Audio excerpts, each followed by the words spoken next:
আসসালামু আলাইকুম রহমতুল্লাহি ওবারাকাতুহু। কি খবর ভাই লোক, কেমন আছেন আপনারা সবাই? দেখতে দেখতে কিন্তু আরও একটা ঈদ চলে আসলো ভাই।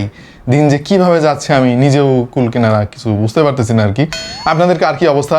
ঈদ নাকি আর একটা চলে আসছে, এটা তো আমার বিশ্বাসই হচ্ছে না। কিভাবে এই দিনগুলো এত দ্রুত চলে গেল? এনিওয়ে, ঈদ আসলে কিন্তু আমাদের দেশে ফোন কেনার প্রবণতা বাড়ে এবং বিশেষ করে সব ধরনের প্রোডাক্টই দেখবেন যে ঈদ সামনে রেখে আমরা কিনি। পোশাক আশাক থেকে শুরু করে অনেকে টিভি কেনে আর কি।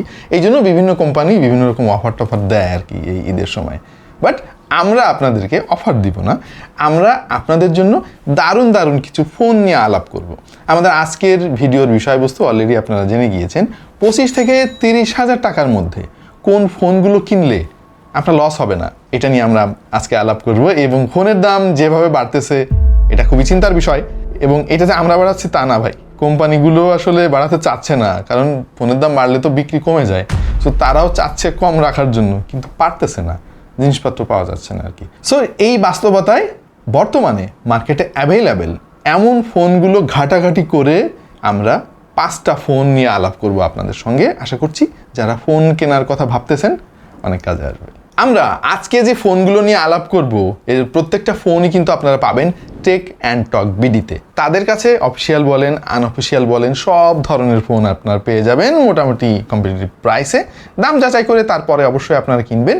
আর আমরা চেষ্টা করব এই ফোনগুলোর দাম আপনাদেরকে একটা ধারণা দিতে আর কি। বাট অনেক সময় হয় কি, দাম বাড়তেও পারে আবার কমেও যেতে পারে। কেনার আগে অবশ্যই টেক অ্যান্ড টক বিডির সাথে আপনারা আলাপ করে নেবেন। 25 থেকে 30,000 টাকার ফোন কেনেন আপনি অথবা ফ্ল্যাগশিপ ফোন কেনেন, টেক অ্যান্ড টকের সঙ্গে আলাপ করলে কিন্তু অনেক আইডিয়া আপনারা পেয়ে যাবেন। যমুনা ফিউচার পার্ক এবং বসুন্ধরা সিটিতে তাদের অফলাইন শপ আছে, অনলাইন অ্যাক্টিভিটিও তাদের অনেক ভালো। বাকি সব কিছু ডেসক্রিপশনে। প্রথম যে ফোনটা নিয়ে আলাপ করব সেটা হচ্ছে IQ Z11X 5G 128 ভেরিয়েন্টের। এই ফোনটা টেক অ্যান্ড টক বিডিতে এই মুহূর্তে পাওয়া যাচ্ছে 29 থেকে 30,000 টাকার আশেপাশে, এবং ওইটা ইন্ডিয়ান গ্লোবাল। ফোনের বিভিন্ন রকম ভ্যারাইটিস ভাই, Chinese global, international global, Indian global. ভাই রে ভাই, এইগুলা ভাই মনে রাখা খুবই কষ্ট হয়ে যায় মাঝে মাঝে। এনিওয়ে, যারা আনঅফিসিয়াল ফোন সম্পর্কে জানেন তাদের আইডিয়া আছে, তাদের জন্য অবশ্য অসুবিধা হয় না এগুলা। এই ফোনটা ভালো লাগার প্রধান কারণ হচ্ছে IQ বেশ শক্ত একটা অবস্থানে বর্তমানে আছে। বিশেষ করে অল্প দামে দারুণ ফিচার দিয়ে তারা খুব অল্প সময়ের মধ্যে বেশ পপুলারিটি পেয়েছে। এই ফোনটাও তার ব্যতিক্রম নয়। ডিজাইনটা খুবই সুন্দর, আধুনিক, বাট IQর একটা নিজস্ব ডিজাইন সিগনেচার এই ফোনেও রয়েছে। 25 থেকে 30,000 টাকার ফোনে কিন্তু আমরা আর 256 বা 512 GB স্টোরেজ খুব একটা দেখবো না আর কি। এই বাস্তবতা অলরেডি চলে আসছে আমাদের মধ্যে। সো 8 GB র্যাম আমার কাছে খুব একটা খারাপ মনে হয় নাই, বাট 128 GB অনেক কম যদিও, বাট কিছু করার নাই, ম্যানেজ করতে হবে। এই ফোনের ডিসপ্লেটা 6.76 ইঞ্চির। এটা ফুল HD রেজলিউশনের একটা প্যানেল, 120 হার্জ রিফ্রেশ রেট আছে, ব্রাইটনেস যথেষ্ট ভালো। মিডিয়াটেক 7400 ভাই, এইটা আমি বলবো যে এই মিড রেঞ্জের মধ্যে বেশ পাওয়ারফুল একটা চিপসেট। হ্যাঁ, এবং আজকাল কিন্তু স্ন্যাপড্রাগনের সেই দাপটটা নেই, মিডিয়াটেকের নতুন করে যে উত্থান হয়েছে সেই কারণে। সো 7400 কিন্তু এই 30,000 টাকা বাজেট রেঞ্জের মধ্যে খুব ভালো একটা চিপসেট বলা যায়। পাশাপাশি এই ফোনটাকে একটা ব্যাটারি মনস্টারও কিন্তু বলা চলে। 7200 mAh এর ব্যাটারি ক্যাপাসিটি আছে, 44 ওয়াটের ফাস্ট চার্জিং সাপোর্ট আছে। এই ফোনটা আমাদের হাতে নিয়ে ব্যবহার করার সুযোগ হয় নাই ভাই, কিন্তু মার্কেট স্টাডি করে যেটা বুঝলাম এই দামে খুব ভালো ক্যামেরা অফার করতেছে IQ। 50 মেগাপিক্সেলের মেইন সেন্সর আছে পেছনে, সামনে 32 মেগাপিক্সেলের সেন্সর। IQ ফোনের অন্যতম সেরা একটা দিক হচ্ছে তাদের UI। অরিজিনওএস 6 ইউজ করেছে তারা এই ফোনে, এবং অ্যান্ড্রয়েড 16 পাবেন আউট অফ দ্য বক্স। সব মিলিয়ে অস্থির রকমের সফটওয়্যার এক্সপিরিয়েন্স পাবেন। সো আপনি যদি একজন হেভি ইউজার হন, বেশ ভালো ছবিও তোলেন, বড় ব্যাটারি ব্যাকআপ দরকার হয়, ভালো ডিজাইন, ভালো ডিসপ্লে, দামেও কম, আমার মনে হয় এই ফোনটা আপনার জন্য দারুণ একটা চয়েস হতে পারে। স্যামসাংয়ের ফোন কোনোদিনও আমাদের টপ 5 লিস্টে থাকে না, খুব একটা থাকে না, রেয়ার কেসে 2-1টা থাকতে পারে। বাট কি দিনকাল আইলো ভাই, আমাদের স্যামসাংয়ের ফোনও রাখতে হচ্ছে টপ 5-এ, কারণ ফোনই তো নাই ভাই। যাই হোক, স্যামসাং গ্যালাক্সি A17 256 ভেরিয়েন্টের 5G ভার্সন যে ফোনটা, ওইটা আপনি 26 থেকে 27,000 টাকার মধ্যে টেক অ্যান্ড টক বিডিতে পেয়ে যাবেন। এই ফোনটা বেশ কিছু কারণে আমাদের পছন্দ হয়েছে। প্রথমত ডিসপ্লেটা তো খুবই চমৎকার, সুপার অ্যামোলেড প্যানেল, সাথে আবার 90 হার্জের রিফ্রেশ রেট আছে। ব্রাইটনেস নিয়ে একটু ইস্যু আছে, বাট আই গেস এটা খুব একটা বদার করবে না আপনাকে। কিন্তু ঝামেলা একটাই ভাই, 26,000 টাকা দামের একটা ফোন, ওয়াটার ড্রপ নস, এইটা আপনার মেনে নিতে হবে ভাই, যদি অন্য জিনিস আপনি ভালো চান।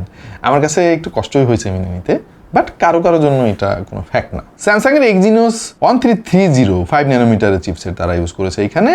এক্সিনোসের যে আমি বড় ফ্যান সেটা বলার সুযোগ নাই, বাট এই চিপসেটটা এন্টি টু এন্টি মিড রেঞ্জের ফোনের জন্য ঠিক আছে। অবশ্য আর একটা দিক দিয়ে এই ফোনটা বেশ খানিকটা পিছিয়ে আছে, আর সেটা হলো ব্যাটারি ব্যাকআপ। শুধু এইটা না ভাই, স্যামসাংয়ের সমস্ত ফোনই দেখবেন যে ব্যাটারি ক্যাপাসিটিতে বর্তমানে যে স্ট্যান্ডার্ড চলতেছে 7000 mAh, সেখান থেকে অনেক পিছিয়ে আছে। এইটার ক্যাপাসিটি হচ্ছে 5000 mAh এবং 25 ওয়াটের চার্জিং স্পিড পাবেন। এইটা একটা ঝামেলা আমি বলবো, যে আজকাল যেখানে 8000 mAh 10,000 mAh নর্মাল ব্যাপার হয়ে গেছে, সেখানে অর্ধেক ক্যাপাসিটির ফোন দিয়ে আসলে স্যামসাং কত দূর যেতে পারবে I am not sure. Samsung ভাই সবসময় আমরা দেখে আসতেছি যে ঘাউড়ামি করে আর কি, কিন্তু ঘাউড়ামি করলে মার্কেটে টিকে থাকা যায় না, এর অনেক প্রমাণ আমরা এর আগে দেখছি। ভাই 25 ওয়াটের চার্জিং স্পিড, এটা কোনো কথা হইলো? এই দামে মার্কেটে কিন্তু 68 ওয়াট 80 ওয়াটের চার্জিং স্পিডও আমরা দেখতেছি, ব্যাটারি ব্যাকআপও আমরা বেশি দেখতেছি। তাদের অসুবিধাটা কোথায় সেই জিনিসটাই আজও পর্যন্ত বুঝতে পারলাম না। আবার আজকাল দেখতেছি যে ফোনের মধ্যে চার্জারও দেয় না, চার্জার আলাদা কিনতে হয়, আবার সেগুলোর দামও বেশি। হ্যাঁ, সো কিনলাম না তোমার চার্জার ভাই, আমরা কিউসিআর চার্জার কিনলাম যেটা অনেক কম দামে ভালো ভ্যালু অফার করে, 1.5 বছরের অফিসিয়াল ওয়ারেন্টিও আছে। আমরা এখন চার্জার কিনলে কিউসিআই কিনি, কিউসিআর ক্যাবলও কিনি। সো এগুলো কিনলে লাভ কি?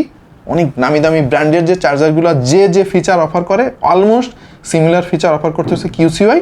যদিও বাজারে নতুন অনেকে ভাবতেছে যে এটা নিব, আমি ওইটা না নিয়ে এটা নিব, ভালো হবে কি না।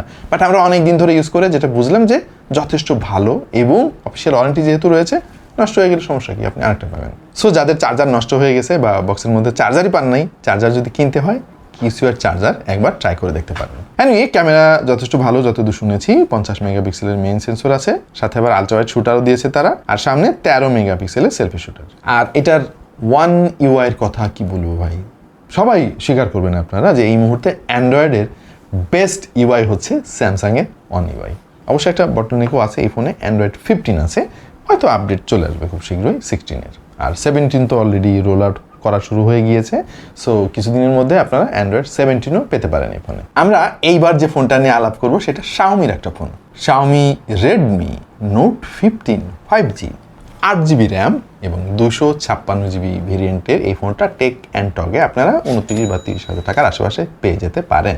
তবে একটু এনশিওর করবেন এই ফোনটা ইনঅ্যাক্টিভ আছে কিনা, কারণ বাজারে কিন্তু অনেক দোকানে দেখবেন যে আরও কমে দিচ্ছে, কিন্তু ওইটা অ্যাক্টিভেটেড ফোন, তার মানে গ্যাঞ্জাম আছে। সো ইনঅ্যাক্টিভ ফোন যদি চান তাহলে আপনাকে একটু খোঁজ খবর নিয়ে কিনতে হবে। টেক অ্যান্ড টক বিডি আমাদেরকে বলতেছে যে তারা এইটা ইনঅ্যাক্টিভ ফোন 30,000 টাকার মধ্যে দিতে পারে। এই ফোনের ডিসপ্লে যথেষ্ট সুন্দর, 6.77 ইঞ্চির একটা full HD plus AMOLED panel, 120 হার্জের রিফ্রেশ রেট আছে, 3200 নিটসের পিক ব্রাইটনেস আছে, কোয়ালকম স্ন্যাপড্রাগন 6 Gen 3 4 ন্যানোমিটার আর্কিটেকচারের চিপসেটটা আই গেস এই দামে এখনকার কথা যদি ধরি যথেষ্ট ভালো ভাই। আপনি এর চাইতে বিকল্প ভালো পাবেন না এই মুহূর্তে, আমরা অনেক খুঁজছি। এনিওয়ে আমরা যদি কোনো ফোন মিস করে থাকি অবশ্যই একটু লিখে দিন কমেন্ট সেকশনে, ভাই এটার কথা তো বললেন না। দেখা যাবে আপনার কমেন্ট পড়ে আরও অনেকের উপকার হতে পারে। By the way battery capacity খুব বেশি খারাপও বলা যাচ্ছে না, ভালোও বলা যাচ্ছে না, 5520 mAh আর 45 ওয়াটের টার্বো চার্জিং সুবিধাও আছে। এই ফোনের ক্যামেরা আবার যথেষ্ট ভালো কম্পেয়ার টু আদার ফোনস, যেমন 108 মেগাপিক্সেলের মেইন সেন্সর রয়েছে, এতে আবার OISও রয়েছে, আলট্রা ওয়াইড শুটারও দিয়েছে তারা, আর সামনে 20 মেগাপিক্সেলের selfie shooter, Android 15 out of the box, আর সেই সঙ্গে হাইপারওয়েস। হাইপারওয়েস জিনিসটা ফ্যান আমি এখনো হইতে পারি নাই, টু বি ভেরি অনেস্ট। আমি পুরাতন MI ইউআইটা অনেক মিস করি, বাট ধীরে ধীরে হাইপারওয়েসটা অনেক ফার্নিশড হচ্ছে, দেখা যাবে কোনো একটা সময় অনেক ভালো কিছু অফার করবে আর কি। সো আপডেটের জন্য ওয়েট করতে হবে।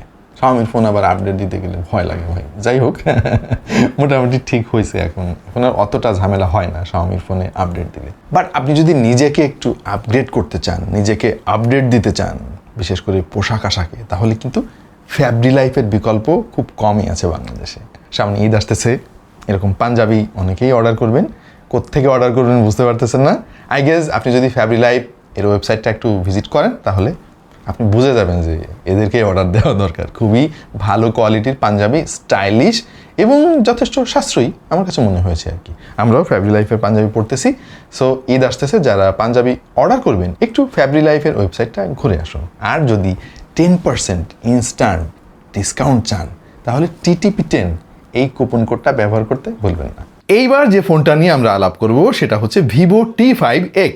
এটা একটা 5G ফোন, 8GB RAM, 128GB internal storage, Indian global version টেক অ্যান্ড টগে পাওয়া যাবে 30,000 টাকার আশেপাশে। ডিজাইনটা খুবই সুন্দর, আর এখানেও ডায়মেনসিটি 7400। তবে এটা একটা ব্যাটারি মনস্টার, 7200 mAh এর ব্যাটারি, 44 ওয়াটের ফাস্ট চার্জিং সাপোর্টও রয়েছে। যেহেতু ভিভোর ফোন, অবশ্যই ক্যামেরা কোয়ালিটি ভালো। সোনির IMX852 সেন্সরটা তারা ইউজ করেছে, 50 মেগাপিক্সেলের রেয়ার সেন্সর, আর ফ্রন্টে 32 মেগাপিক্সেলের সেলফি শুটার। এই ফোনটা অনেকাংশে মিলে যাচ্ছে IQ Z11X 5Gর সঙ্গে। আচ্ছা, এইবার যে ফোনটা নিয়ে আলাপ করবো সেটা হচ্ছে মোটরোলার Edge60 Fusion 8128 Indian global inactive. মিলাই নিন সব কিছু আর কি। ইনঅ্যাক্টিভ যদি পান তাহলে কিন্তু ওইটা বেস্ট অপশন আর কি। হ্যাঁ, সো আপনারা যারা একটু পিওর অ্যান্ড্রয়েড লাভার আছেন এবং আপনারা চাচ্ছেন যে অল্প দামে অনেক কিছু, তাদের জন্য Edge60 Fusion ইনঅ্যাক্টিভ ফোনটা দারুণ একটা অপশন হতে পারে। আমাদের চ্যানেলে এটার ফুল রিভিউ আছে, আপনারা চাইলে কিন্তু দেখে আসতে পারেন আরও বিস্তারিত তথ্যের জন্য। তবে এই মুহূর্তে ইনঅ্যাক্টিভ ফোনটা 31,000 টাকার আশেপাশে পাওয়া যাবে, যেটা আমাদের বাজেট সেগমেন্ট থেকে 1,000 টাকা বেশি, বাট কিছু করার নাই। আই থিঙ্ক এই ফোনটা ডিজার্ভ করে এই 1,000 টাকা। অনেক কারণ আছে ভাই এই ফোনটা পছন্দ হওয়ার। প্রথমত, চমৎকার ডিসপ্লে আছে 1.5K রেজলিউশনের, আর এটা কিন্তু কোয়াড কার্ভড একটা POLED ডিসপ্লে। 120 হার্জের রিফ্রেশ আছে, HDR10+ এর সাপোর্ট আছে, 4500 নিটস হচ্ছে এটার পিক ব্রাইটনেস। সো ডিসপ্লে মানে 100তে 100। প্রসেসর মিডিয়াটেকের 7400, এই যে কিছুক্ষণ আগে আলাপ করলাম আমরা, মিডিয়াটেকের এই প্রসেসরটা কিন্তু এই বাজেটের ফোনের জন্য আমি বলবো যে যথেষ্ট ভালো একটা চিপসেট। জাস্ট একটা জায়গায় এই ফোনটা একটু বটলনেক করবে আর কি আমার কাছে মনে হয়েছে, আর সেটা হচ্ছে যে ব্যাটারি ব্যাকআপ। 5500 mAh এর ব্যাটারি। অবশ্য ফোনটা অনেক স্লিম, তারপরেও এরকম থিকনেসের মধ্যেও আরও বেটার ক্যাপাসিটি ব্যাটারি আমরা দিতে দেখতেছি আজকাল, 7-8 হাজারও দেখতেছি। অবশ্য 68 ওয়াটের ফাস্ট চার্জিং সাপোর্ট আছে, এইটা একটা ভালো ব্যাপার। রিসেন্টলি খেয়াল করে দেখবেন মোটরোলার একটা পুনর্জাগরণ হয়েছে, তারা কিন্তু অনেক ভালো করতেছে এবং অনেকের পছন্দের লিস্টে রয়েছে কিন্তু মোটরোলার ফোন। ক্যামেরাতেও কিন্তু তারা অনেক ভালো করতেছে, বিশেষ করে বাজেট ফোনগুলোতে। এই ফোনটাতেও 50 মেগাপিক্সেলের মেইন সেন্সর আছে, যেটা আবার একটা সোনির সেন্সর, এতে OISও আছে, আর সেই সাথে 13 মেগাপিক্সেলের একটা আলট্রা ওয়াইড শুটারও আছে। সেলফি শুটার 32 মেগাপিক্সেলের। আমরা এটা দিয়ে টুকটাক ছবি তুলে যেটা বুঝলাম যথেষ্ট ভালো দাম বিবেচনায়। সো মোটরোলা Edge60 Fusion ফোনটা অবশ্যই আপনার চয়েস লিস্টে রাখতে পারেন। আপাতত আমাদের স্টকে এই 5টা ফোনই ছিল আপনাদের জানানোর জন্য, আশা করছি আপনাদের কাজে লাগবে। বাট আমরা যদি কোনো একটা ফোন মিস করে ফেলি, আসলেও একটু কমেন্টে লিখে দেন, আশা করছি অনেকের কাজে আসবে আপনার কমেন্ট পড়ে। সো এই ছিল আমাদের আজকের ভিডিও, দেখা হয়ে যাবে অন্য কোনো ভিডিওতে ভিন্ন কোনো বিষয় নিয়ে। সেই পর্যন্ত সবাই ভালো থাকুন, সুস্থ থাকুন, আর দেখতে থাকুন টেক টু দ্য পয়েন্ট।